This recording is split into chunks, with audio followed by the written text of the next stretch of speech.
We got it. That again. Awesome. We're here. We're live on all platforms. So excited. Hello, hello. Hello, hello. Market America. All right. Welcome, Well, everyone. I just have to say that we're so excited to be here for week, is this 7 now?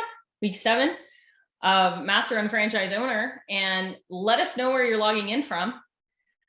I just honestly had to join in on this new look that Cullen Haskins has been bringing to the table. So I wanted to be my own Ron. Back. Bringing sexy back. Come on. Right. So like Ron Burgundy, kind of having a good time here. So yeah, if Cullen just had the mustache, I feel like it would be a distraction. No, I'm kidding. You guys, we're just having some fun. We're having a great time. We hope you're having a great time. And we have a lot of golden nuggets in store for you guys. So I'm excited to be doing this with you guys. So take it away. Week 9. Hello. Week 9, troubleshooting. It's all about communication, being effective communicators. That's what it's all about. That's what business and life is all about. Are you an effective communicator and marketer? And how do you overcome challenges and troubleshoot situations? That's what tonight's all about. Now, I got to say that we are so, privileged to have incredible speakers tonight.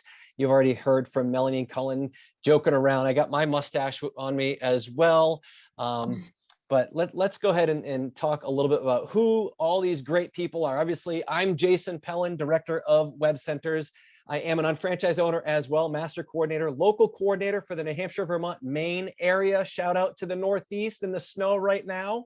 I am a husband and a father of 2, and looking forward to spending this evening with all of you unfranchised owners and you, Melanie and Cullen. Yeah, and for those of you who maybe you're just joining in for the first time, my name is Melanie D. Nelson. I'm the Director of Sales for our TLS Weight Loss Solution Division, but I am first and foremost an unfranchised owner and have been since 2007. I'm a director. I'm part of the $1 Million Club. I've personally been in the health industry since well before I was an unfranchised owner, since 2000. I'm also an international speaker and trainer. So I absolutely love teaching. It's one of my passions. So I'm super excited to be here because we're talking about some pretty awesome stuff tonight. And I am Cullen Haskins, and I am director of the GMTSS. I'm a director with the Unfranchised System. Proud husband to Trinity. Many of you guys know Trinity and how amazing she is. And I am a father of 5 incredible kids. And what I'm pumped about tonight is we're talking about a hot topic that many of you are going to want to pay close attention to, because we're going to have a ton of fun at the same time. For sure. Jason, start us off. Yeah, well, obviously, one of the most important things about our business is retailing as well as expanding distribution. And really, one of our cornerstones is what? One-to-one marketing. And what does that really mean? It's simply getting in conversations with people, and through that process, identifying needs and offering potential solutions. So when Cullen talks about communicating, that's simply the act of what? Asking questions and listening to what the individual might be saying in order to really hear them and what they're expressing to you, and maybe offering some solutions. Yeah, I always say, Jason, that it's like earning the right. In order to offer a solution to someone, you've got to earn the right to do that by first listening, right? So the first thing is you want to relate, or you want to care about them. You want to acknowledge the issue that they're talking about. And the second question, that's the first statement. Before you go there, Cullen, hold on, back up a little bit. We're still in asking questions and listening. There you go. We're really looking at, I ask a minimum of 2 questions before I ever recommend anything. And so first I relate to them. Then I'm going to ask, like, how long have you been dealing with that, Jason? Right. And then I'll ask him, what has he all tried? Right. So then I'm listening, because you're going to learn a lot from those 2 questions about what's going on for them. And after asking those questions and listening, those are like the top two I ask. And then depending on where the conversation goes, there might be more questions, obviously, to ask, but those are like my minimum. And that's when I say this statement, you guys. This statement is, hey, I have something that may help you out with that, Jason. It's actually helped a lot of people I know. Are you open to more information about something that could help you? Melanie, I think you bring up a great point in terms of asking the right questions and earning that right, because you really have to come from a place of compassion and caring, because people can see through when you're trying to just sell them something. So you need to build that relationship and really earn their trust before you can go and make that statement right here or ask that question in order to respond positively to yeah, I would be open to some information. Otherwise, I might be thinking, oh, geez, Melanie's just trying to sell me something. Yeah. And you know what? Some of you may have had a similar issue, in which case then you can do feel, felt, found. Oh my gosh, I know exactly how you feel. It's best not to jump on that as quickly as a lot of people do. I think it's really common when you've had great experiences as an unfranchised owner with our products to jump in with the recommendation, or jump in with like, I had that too, and then I tried this, and blah, blah, blah. And so really it's all about being like cool as a cucumber and really holding back, asking those questions and listening. And you can relate and say, oh my goodness, I had the same issue, and since I tried XYZ, I've never felt better. Maybe it will help you too. Are you open to more information? So that's a no pressure way to find out if they'd be, because you all know, right? We all have somebody in our life who loves to just complain. They don't want any solutions, right? And so 100%.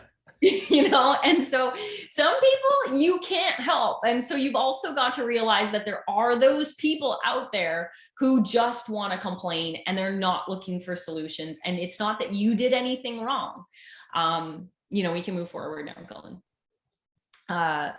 And so I feel like the other one I like to use specifically when I may not know the person very well and they don't know, maybe I'm just in a retailing type conversation and we're talking about their health or their skincare or their weight or whatever, that it points me more to a product or a division.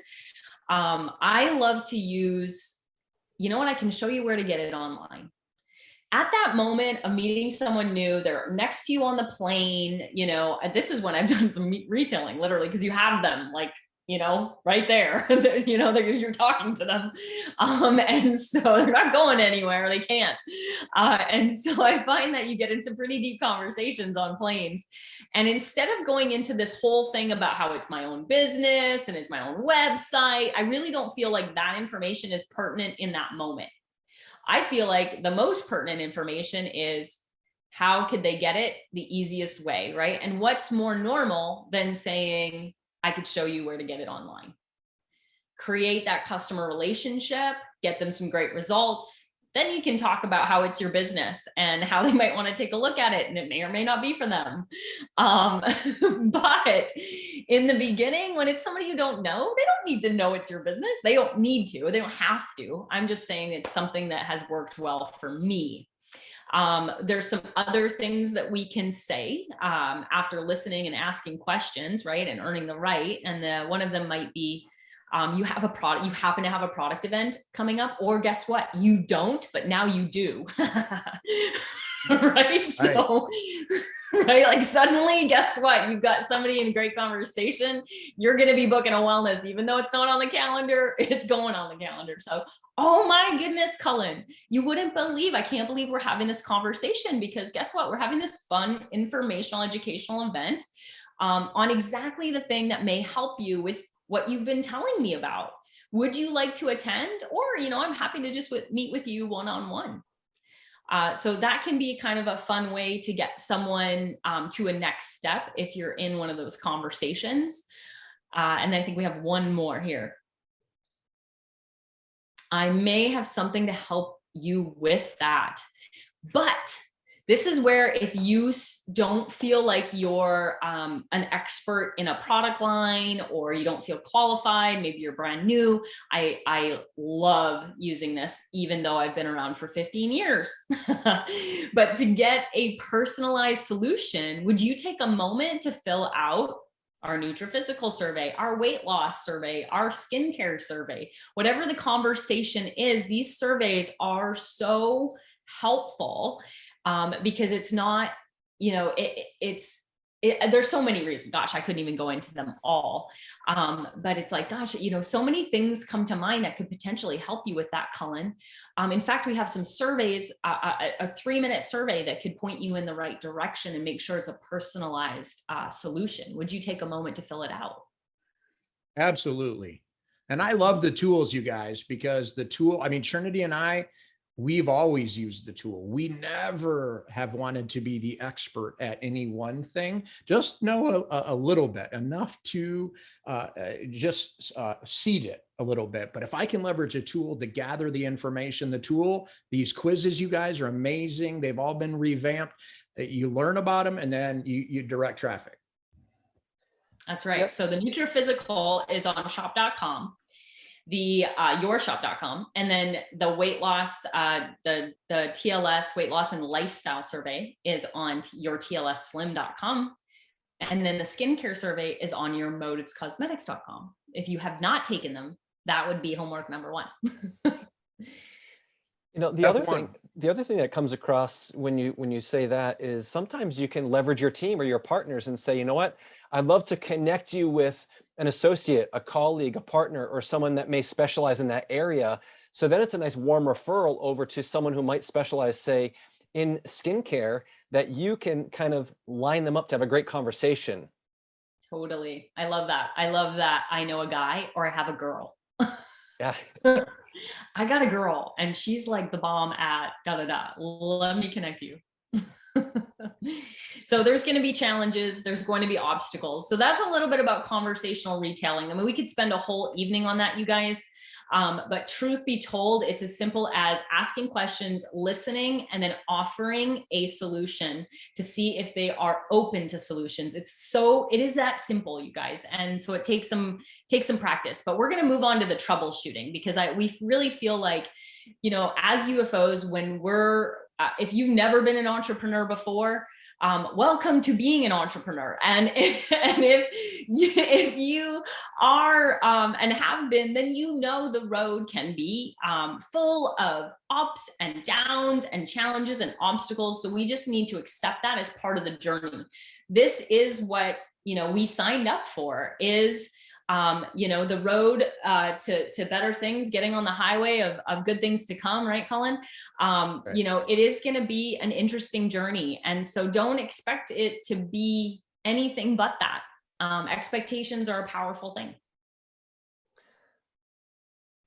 Absolutely. So I think it all starts with having a leadership mindset and being solution oriented. You know, anytime you come across really, really, really successful people and they are great leaders, they always are looking for solutions versus focusing on negatives or the problem and just thinking, if I just focus on the problem, it's going to expand. But if I focus on the solution, and then if I don't have the solution, I'm going to work with a team of people. That's why I love working with Jason and Melanie.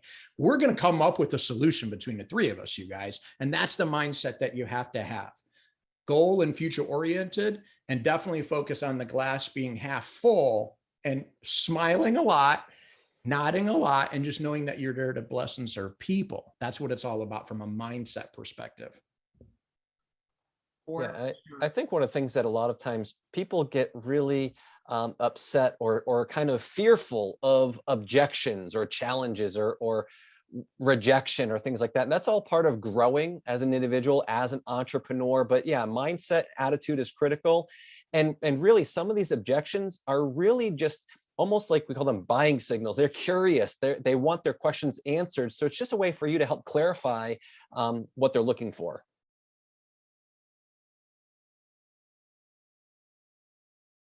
Yeah, and the response that you receive is many times the one that you solicited.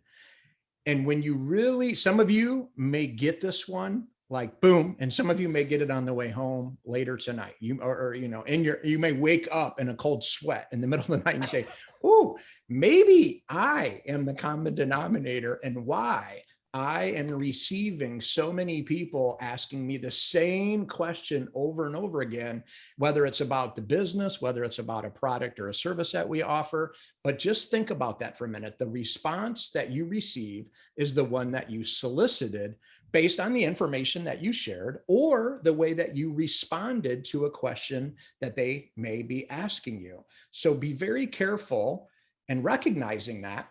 And then the second piece of that is knowing that posture is everything when handling an objection, a challenge, a concern. One thing I noticed early on in my Market America journey, you guys, and I know, Jason and Melanie feel the same way, is that we met people that were crushing this business. And whether you're inside Market America or you're evaluating other successful people in our world outside of Market America, they all have one thing in common. They have posture, they have belief, and they ooze it. Like you're not going to take them outside and like pick a fight with them, and it's the same thing with our business. And we gain that posture over time by attending trainings, which is why congratulations for being on tonight, because you're growing yourself to build your posture. Yeah, that's right. And posture isn't like you go into the boxing ring and you start defending Market America, right? Like that, we're not talking about that kind of posture.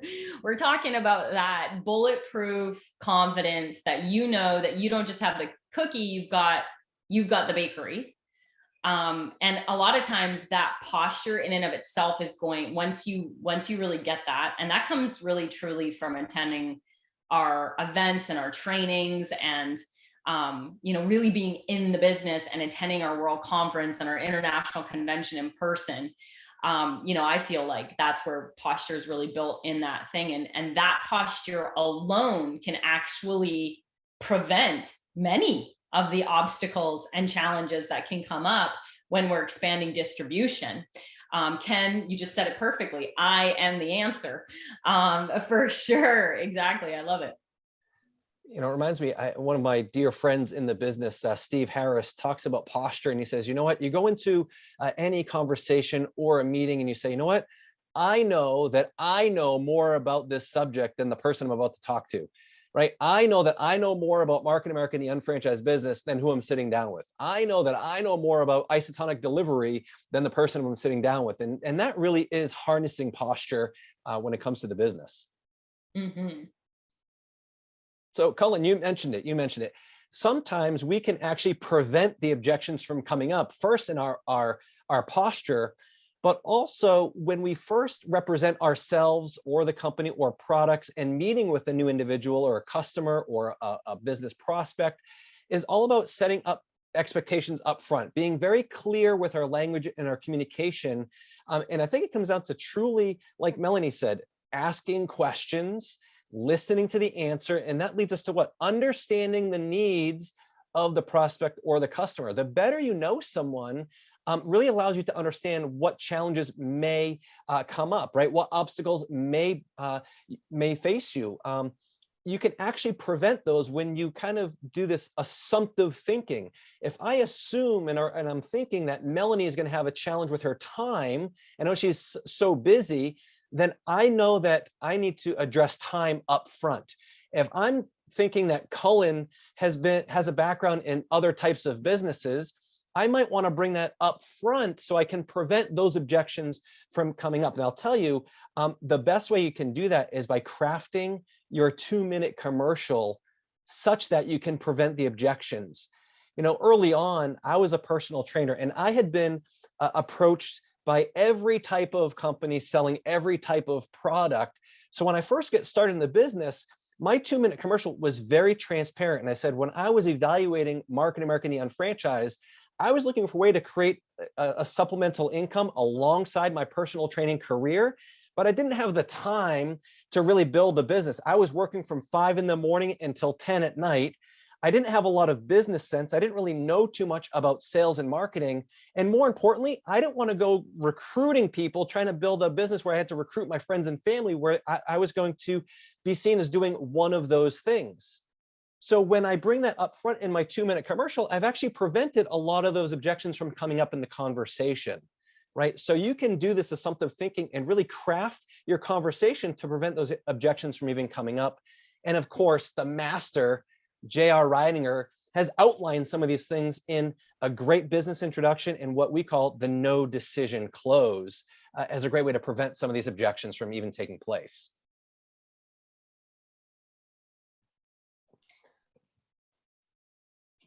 So I think, go ahead, Jason, why don't you start? I think we're tag team in this one. Go ahead. Yeah. So I think that the first thing when you're sitting down with someone or having a conversation, you need to make sure that everyone's on the same page, right? You need to make sure that you've got those expectations. And the first thing is the purpose of the meeting and outlining that, because if you go in with a mindset that you're going to be talking about one thing, but your customer or prospect thinks you're talking about something else, right off the bat, you've already got a disconnect, right? So you need to get on the same page. Cullen? Yeah, make sure that, the customer and the prospect, and we're always looking at what are their expectations based on how did you meet them? What do you think that they're thinking? What are they there to show up to the meeting for? The last thing you would ever want to have happen, and the number one thing that we always are protecting against, is anyone ever feeling like there's a bait and switch or anything weird happening. So make sure if you invited them to evaluate OPC3, that you keep it to OPC3. And if they start asking you questions around something else, well, then of course we can't help that they brought up something else, and that's fine. However, it has to be their idea. And of course, what are your expectations as an unfranchised owner at the same meeting? So sometimes you go in and you've got your purpose for the meeting. You think you know exactly what they're looking for based on a conversation you had with them. You sit down, and as you're sitting down at the meeting, they start sharing something with you that totally shifts what your direction was 180 degrees the other direction. And you have to be able to bob and weave a little bit and just go with the conversation based on what just transpired or what they just shared with you, and lead with your heart from that standpoint. Yeah. And if I can just also say, one of the more powerful expectations you can have as an unfranchised owner is one of like, I'm there to serve this person and what's best for them. Not I'm trying to get them into my business so that I can make money, so that I can earn this retail profit on this. Say I need this sale, that kind of thing. And so having an expectation, when I go into a first look, I have zero expectation. I am not looking to try to get them in something. I am waiting for them to qualify, and they will qualify themselves when they say, yes, I want to learn more about the 2 to 3 year plan. Until then, I'm not even recruiting. I'm not even worried about what they got to see that first part. It's got to raise enough personal curiosity for them to want to learn more before I'm going to have any, that flip switch to, okay, now we're qualifying you as a partner, because you just qualified yourself by saying, yes, please tell me more about the 2 to 3 year plan.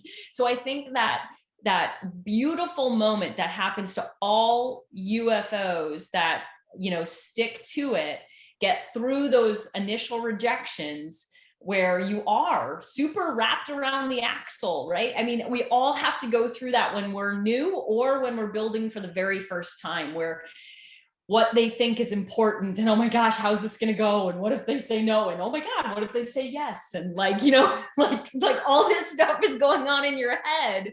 But that moment when things flip for you, and it will through experience, and it does when you push through, where suddenly your expectations is only what's best for this person in this moment.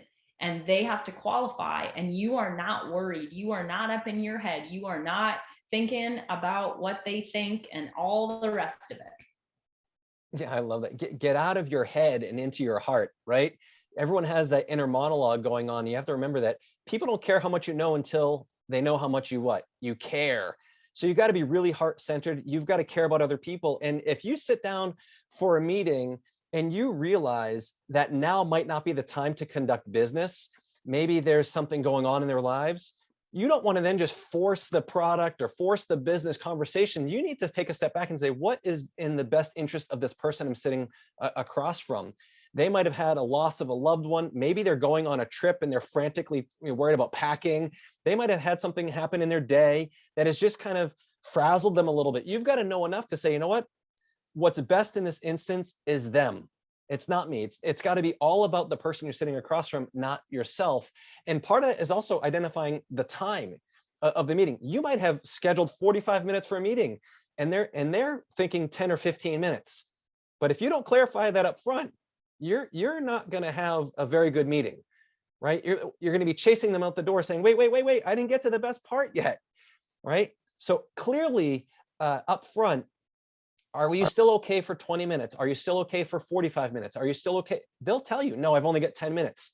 You need to know that up front. Or they say, you know what, I've cleared my calendar. I'm good for an hour, whatever it might be. If you know that up front, you're going to prevent a lot of these objections or challenges as you go through the rest of your meeting. Yeah, and as you're meeting with somebody and then you're looking at what is the expected outcome. In many cases, if you think you know what the outcome is going to be up front, then you can state what your intention is for the meeting. And I think by the end of the meeting, you will agree with me that you're going to love some of the products and services that I'm offering. And I guarantee that you'll know somebody who's looking for some of these products and services, or you're like, what I would say on this one, which I'm going to number 5 here. On number 5, you're always planting seeds is what I would say on this, on stating expected outcomes. So ultimately, if I'm planting seeds of where I think the conversation is going to go, if I'm going to give energy to like, man, I guarantee you're going to love what I'm sharing with you, versus saying, I hope by the time I share some with you, you're going to like what I have to say. There's major differences here in the energy that someone's bringing to the table. So make sure that you're sharing the vision and like, where am I headed? Vision is awesome here. Okay. Can I, so to give you a real life example of this, and any of my product events, and I love doing product events. It doesn't matter if it's a motives, if it's a TLS, if it's a skincare. I mean, to give you an example is like, hey, look, I'm going to go through, this program or this regimen, or I'm going to, share with you information on, these must-have products. And I've provided you a wish list so that you can write down the ones you think you want to try, or that, need to go on the wish list. And at the end, we're going to be answering questions, placing orders. You can decide what on your wish list you're going to purchase tonight. That's how I actually start a product event. I'm literally telling them what's going to happen and that they're going to order off their wish list at the end of it. Okay. So that's why I get 80% conversion, guys. It's because I'm stating the outcome before it's actually happened. Yeah, and I think in the business, we always talk about, we build from event to event, and this is no different. We're building from event to event. We're building from conversion to conversion. We're letting them know, what we expect of them and where they should be going, and planting those seeds, like Cullen said. And when we come to that end of the meeting, they already know what's expected of them, so they're prepared for it. And they've already come to the conclusion that that's what's going to be the next step, right? So proposing that next step before the meeting even begins will help you close more sales, like Melanie just shared, and as well as book more follow-ups after the business presentation, because they know that that's what they should do, right? Mm-hmm. And I love this. I love this as an example. Let's say I'm talking to Cullen at the soccer field, and something comes up in our conversation. We're talking in themes, and he says, geez, I just wish I could find a way to make some extra money. I'm looking, I don't have much time, but the life is just not good right now. Right. So when I contact Cullen, I can say, hey, when we spoke at the soccer field last week, you mentioned you're looking for a way to create some extra income. Is that correct? That's correct. Right. I'm going to ask maybe his permission, like, just to clarify, as I said, what I've got may or may not be for you, but I guarantee you'll know the right people. Would you be okay with, the next 30 minutes? Right. Yes. Sounds great.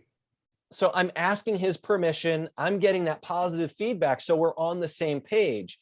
And then I can let Cullen know, hey, my hope today is to simply provide an overview of how to create some additional income like you talked about. And I understand you're probably going to have a lot of questions. So if everything just sounds good today, all I want to do is just schedule another time to meet up to answer those questions. It's not like I expect you to make a decision on a limited amount of information today. Does that sound good? That sounds totally fair. Right. So planting the seed. So by the time at the end of the presentation, end of the meeting, Cullen already knows that I'm not asking him to whip out his checkbook. I'm not looking for him to get involved. I'm not looking for him to do anything other than schedule a time for us to meet again. And I can even just say, would you be open again towards the end of the week? Now, what happens if Cullen says, well, actually, at the end of the week, I'm going away for a 2-week cruise? That's going to change. Which is highly likely. Yeah. I might call an audible and say, you know what? Now might not be the best time to present any information because now I can't follow up with Cullen for another 2 weeks. I might use that as time to learn more about what he's looking for, what makes him tick, why is he looking for more income in his life, what are some challenges, what has he looked for in the past, and then say, tell you what, Cullen, it's been great catching up. Go enjoy your cruise. Why don't we catch up when you get back? How does Friday, April, 13th sound, right? And then I'm going to schedule that meeting then because I am on the same page as Cullen, right? Now. You just chose Friday the 13th, by the way. Yeah. I was like, lucky day, right? So we look at some of the language that we even present with, and we talk about JR's introduction to sharing the business, and he has it laid out for us. You're going to need to see this 3 times before you can make an intelligent decision. If this is the first time, it's probably going to create more questions than it answers. If it's a second time, it's probably going to fill in some gaps. But if this is the 3rd time you've seen this, then you'll probably be able to make a decision. By stating that, they're thinking, am I a 1, a 2, or a 3 in what's expected of me? I need to see it a couple more times. So you've taken the decision-making process out of it and you've already pre-booked your follow-up. It's ingenious. And it takes all the pressure out of it too. So if you're somebody who, doesn't want to pressure people, then you should be saying this all the time. You need to see this at least 3 times in my experience. And that sets the table for the person to say, oh, they wipe their brow and they say, oh, I thought you were going to show me something. I got to decide today. And in many cases, maybe in their past, that's happened to them. So you're already letting them off the hook of thinking, hey, I don't have to make a decision on the spot. That's brilliant, you guys. Mm-hmm. For sure. So Jason was talking about, when we're preparing for this is like, what are the real objections here? Because what are the ones if we're not doing all the things we just talked about, because everything we just talked about was how to prevent objections, right? And how to set it up so that the process is really smooth. And if you practice that, you're going to get far less objections. But the ones that we get constantly, right, Jason, are like time, cost, the validity of the business, the fear, what about this business model? Is it one of those things, I've got a negative spouse, things like that. But what is really going on in their mind, right? Yeah, and I think sometimes the first objection they give you is the smoke screen. I'll give you an example. Maybe it's, well, I've got to check with my spouse. Okay, well, that's because they just want to offload it to someone else to make the decision for them, right? Maybe they say, oh, well, I don't have the time, right? Oh, I don't have the time. Is it really that they don't have the time? Or is it that there's something else going on behind the scenes? Or I don't have the money. Well, of course you don't have the money. You're looking for extra income. I know that you don't have money. That's why I'm talking to you, right? So we've got to identify, and a lot of that is just through reading body language and maybe asking more questions. But these are the 4 major objections in someone's mind. They're not objections, Melanie, they're questions, right? There's questions. Is this real and is this legitimate, right? That's a question a lot of people are having. Right? How about, does it work and will it work for me? We don't know that yet. How can I do it and will I have training and support? Right? Will you help me do it? Or is this something where I'm going to have to do it by myself? And that's why we always say, go to your meetings with your partners or with someone, because then it shows the teamwork at the outset. And the big one is ego, right? If I decide to do this, or I like this, what are other people going to think of me? What are people going to think of me? In my sphere of influence, if I do something like this? That's the inner monologue happening in their mind as they evaluate this business. You know what's fascinating about the last one is most people that would say the last one are people that have, what I would say non-business, owners.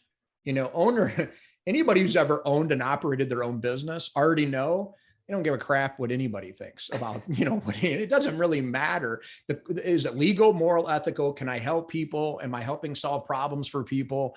In the end, if you've never owned and run your own business, then fear sets in and we start second guessing everything. And what is everybody going to think of me? We're so paranoid about what other people think, right? So why are you so worried about what they think, or if they have some great idea, well, what's your great idea? You know, because I've got a great idea, and let's compare them, and let's just, whoever's got the best idea, let's do that together. Let's cheer each other on, high five, let's make it happen. But the one thing I'll say on this slide, you guys, is whatever you give energy to is going to expand, positive or negative. And so going back to a slide we mentioned earlier, is like whatever you're giving energy to. So if you're always giving energy to, like, everybody I meet just doesn't have any money, they just don't have any money. And so then everybody you meet doesn't have any money. So you literally mentally, you know, speak it into existence and create. I mean, it's law of attraction stuff, guys. It's just, and it's the truth. Whatever it is for you, that if I said to you, say, throw it in the chat, what is your most common objection? And it's like, without fail, whatever you're putting into there, many times it's what you're giving energy to. Sometimes it's that person's default answer, as Jason was saying, like the smoke screen that's happening. They say that to everybody, no matter what somebody says to them, I don't have time. That's that person's default answer. You had nothing to do with that outcome. However, be careful what you're giving energy to. It's like a new person's like, I don't know, I kind of still feel like it's a pyramid. I mean, they explain the cap and the plan, 365-day accrual, you know, volume search to infinity, all the great things about the plan. And yet, somewhere it's a pyramid, I don't know. But everybody keeps asking me, Cullen, if it's a pyramid. And I'm like, well, do you still think it's a pyramid? So, yeah, kind of. And I'm like, oh my gosh. So let's stop the madness. All right. And let's get your mind straight first. Yeah, for sure. Interestingly enough, Mark, I think it's Aliotti, has said, hey, I said one of those things when I looked at this and I didn't believe what I saw. So, you know, it just, you know, the reason we can say all these things is because we've shown enough plans, right? So, all right, moving on here. We have, you know, you are obviously in your engagement of building with yourself and with your team, you're going to come across some people who do have, you know, objections or questions, or are going to challenge you a little bit. Cause like you said, Jason, I think, you know, they're going to give you the smoke screen ahead of time, because they're almost testing your leadership. Like, hey, you know, if I'm doing this, I'm putting my trust in you. Can you handle, you know, helping me? And so I kind of feel like sometimes people are just pushing that envelope simply because they want to know that you're going to be there to support them. You're going to lead them to success.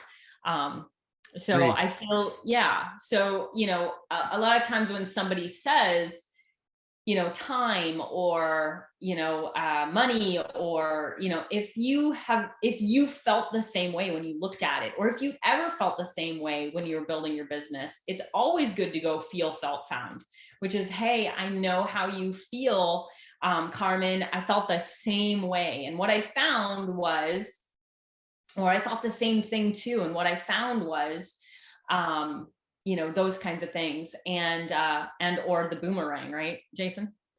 Yeah, well, I thought so too. I trained myself to any objection that had ever come up. It gave me time to think of my rebuttal or my response. If I just said, well, I thought so too, and then I just repeat what they said to me.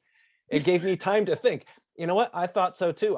But what I found was, and it gave me time to think of, okay, yeah, well, I kind of did think that. So this is how I felt. But what I found was I went to a training and it was totally different than I expected, or whatever that is. But I like the boomerang as well, because sometimes you can just push it back on them. Well, you know what? I just don't have the time. Well, isn't that why you should take a closer look? Or I don't have the money. Well, isn't that why you should take a closer look? Use their excuse or their reason as the reason why they should take a closer look, right? It just boomerangs right back to them. Or of course, Cullen, being a master communicator, right? Just ask for clarification. So again, you know, sometimes it's nice to hear what some of us might say. And so like somebody gives you time and it's like, hey, I know how you feel, Cullen, we're all so busy. That's precisely why I'm looking at it. So it's a combination of the feel, felt, found and the boomerang. And then there's what is the other common one? I think money is the next most common one. And my favorite rebuttal to that is not a problem at all. We can retail your way into the business. We can make money and cover the cost of that initial, you know, initial registration fee for your account. And with TLS, it's so easy because all we need is 10 fluffy friends who want to lose a few pounds with a jumpstart kit. and we are off to the races, right? So we put together a wellness or a TLS overview, and we get that going. We actually retail their way into the business. There's some other rebuttals that you guys could use, but I love that one. One of those things. No, it's not. That's literally what I say. You know, I mean, obviously after you might ask some questions, right, Cullen, like, can you elaborate on that? Or what do you mean by that? Or what's your experience of that? And if it's, you know, pyramid or it's, you know, my aunt was an Amway and we all had to buy like toothpaste that was like 3 times as expensive. Right? Like, you know, when you get those stories, that's when I say, no, it's not. And when you learn more, you'll see that too, because that was my big concern, right? Because it was mine too. Like Jason, right? I had that same thing. I was like, oh, it's one of those things, and I'm not doing that again. And then this is my favorite way, you guys, to handle negative spouse, or when somebody says, hey, I need to really, before I start a business or before I invest, you know, a part-time basis, or it's, you know, I think this is legitimate. It's not necessarily a negative spouse, but it's having to run it by the spouse to make sure that they, you know, like, hey, look, I'm going to allocate 10 hours a week to this, and I'm going to spend $500 to come on board, and I'm going to go to, you know, Greensboro in August. Like, I probably should tell my spouse, right? And so it's not always a negative spouse, but when somebody has seen the business plan and they say like, you know, hey, I always like to make sure that I book with them. I don't want them to go home and try to explain this, right, Jason? Like, Jason, do not go home and try to explain this to your wife, because you do not know enough to answer the tough questions, you know, or could you just actually just do the presentation I just gave to you? Could you do it? No, you couldn't. So that's why I don't want you to do that. Please, let's book a time for all of us to get together. Let me do the presentation and answer the tough questions for you. And then you guys can talk on your own and make your decision together. Does that sound fair, Jason? I love it. Of course it sounds fair, Mel, right? But the idea is like, you want to be respectful too, and you let them know. I would encourage us. Of course, we want to run this by your spouse, right? In fact, if we're going to partner in business, I would like to meet your spouse. I think if we're going to have a relationship, it would be important for us to all be on the same page. So let's definitely get that set up, right? Yeah, so good. You know, and I think it's also good to recognize it's like, is your spouse a pretty positive person? And it's like, no, they're negative about everything. And it's like, oh, this is going to go amazing. Then, you know, I mean, ultimately that sometimes when we don't know enough information, why didn't they come as a couple? In many cases, we're talking about preventing objections up front. It's like, well, then I would love to have them come as a couple. Well, they didn't. Only one of them came. And it's like, oh, I thought your spouse was going to join you. No, they couldn't make it. Well, as you start building that relationship, you really find out that they're there, because anything outside of a 9 to 5, this is what they're going to do with their life, has to be a scam, has to be wrong. They've never run their own business. Again, they were trained their whole life to go get a good job, work really, really hard. And again, they're going to prove themselves right that that's the only way to do it. And again, we're not going to bash that person or anything, but it's a great awareness, because, you know, you don't want to come in there thinking everything's going to be unicorns and rainbows. And it really doesn't matter what you have to say. Get in there and like show the whole plan. Believe me, I've done it. You like show that back in the day, I'm like showing the whole plan, thinking like the spouse is just, you know, it's going to be great. I was done before I even walked in the door. Okay. So know what's going on by asking, you know, art of asking questions as well. And then I think you got to lock it down. Do you see anything that in your schedule that could prevent you or keep you from keeping this meeting? And they're like, no, yeah, I'm locked in. I'll be there Thursday at 2:00. And it's like, oh man, I'm so glad that you're somebody who, you know, keeps your appointments. You wouldn't believe how some people just cancel appointment at the drop of a hat or something like that. And that's just kind of like my brain off the cuff. But the bottom line is, I want to make sure it's the best use of our time. And I know we're both very busy. Okay. And I'm sure that you would hate any last minute cancellation or no shows, right? And you ask them a question. And so all you're doing is tying it down so they know it's not a casual, oh, we're just getting a cup of coffee. And if you don't show up, it's all okay. I'm just going to the coffee shop anyways. You're making it a firm appointment here. Okay. So it's all about, and me too, you can count on me. I'm going to be there. I'll see you at this time. Right, Mel? For sure. Absolutely. So this is the one thing that can happen when you ask that question though. Hey, Cullen, do you see anything in your schedule that may prevent you from keeping our meeting? And you're assuming by this response that they say, no, I'm going to be there. I'll be there, Cullen.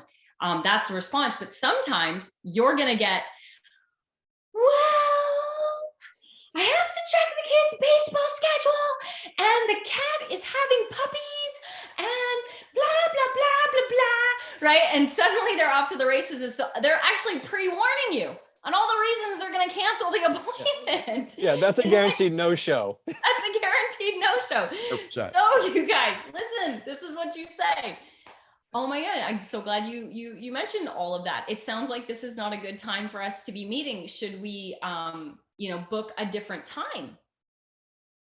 And now you're gonna lock them down in a time that they're good, or they're gonna be like, oh, okay, yeah, I'll be there, right? Like, but either way, what we're troubleshooting here is cancellations and no-shows. And when you're booking those appointments to show the plan, especially for the first time, this is that tie down you got to use, because if you're battling a lot of the cancellation and no-shows, this is one of the surefire ways to prevent that ridiculousness from happening.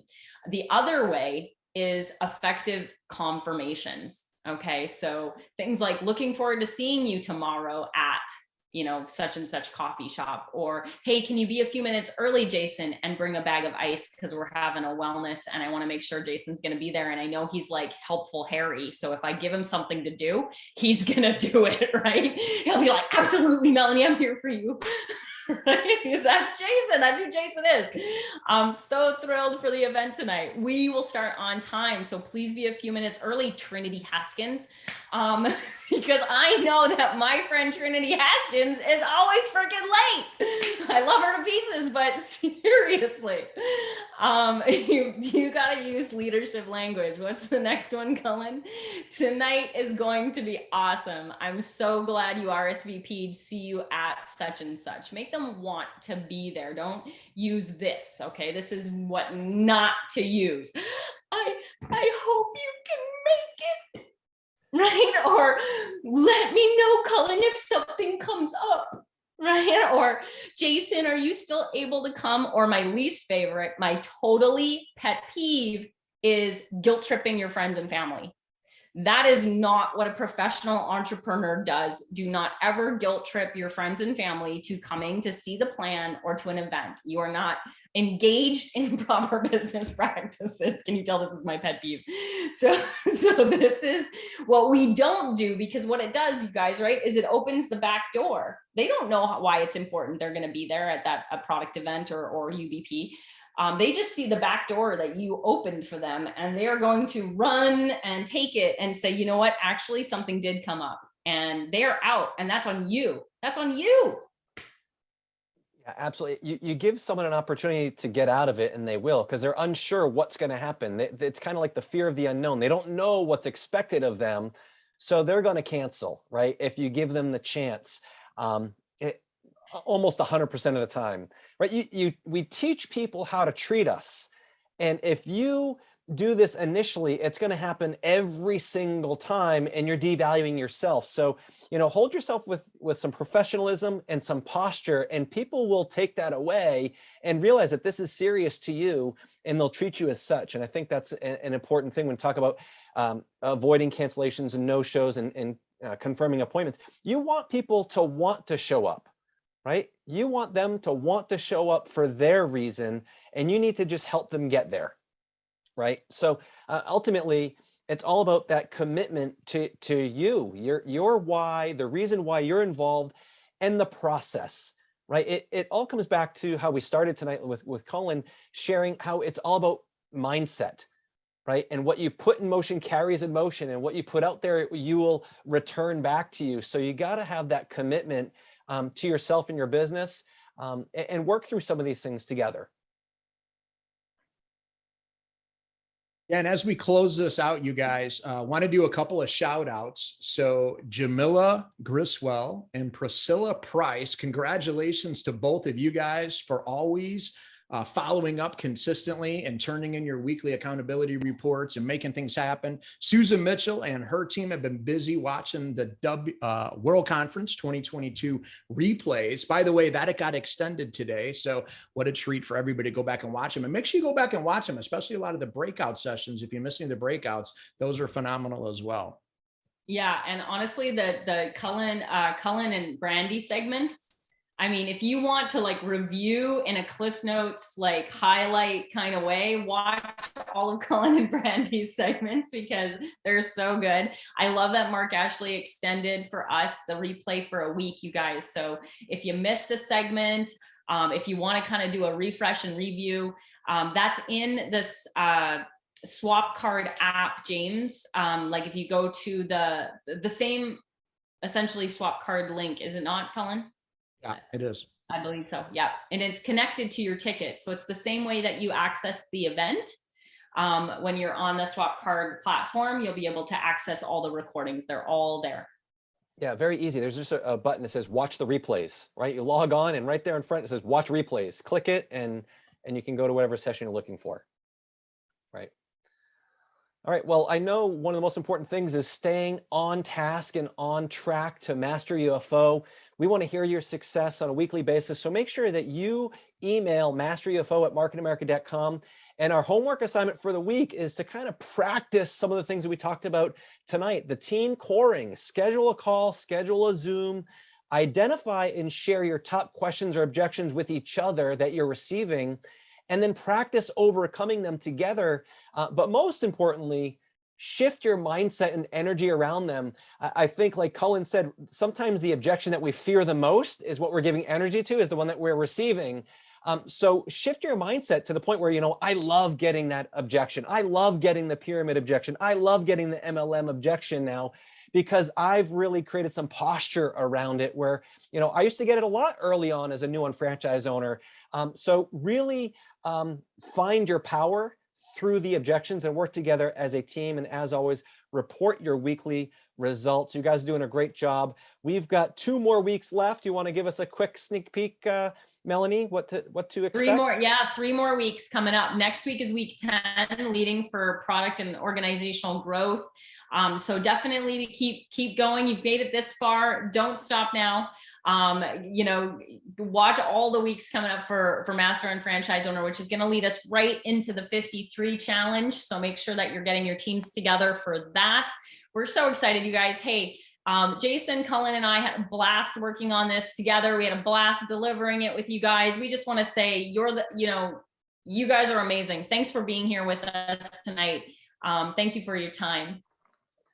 Yeah. And I did notice one question that got thrown in here. You guys, the campaign 53, go to yourunfranchise.com, scroll down. You'll find it right there. Dennis's photo, campaign 53, and an email came out from corporate yesterday. So make sure you get in the game on the campaign 53. It's going to be amazing. Thank you guys for your time. That's great. Have a great night, everyone. Have a great week, and looking forward to seeing you next week. Bye, everyone.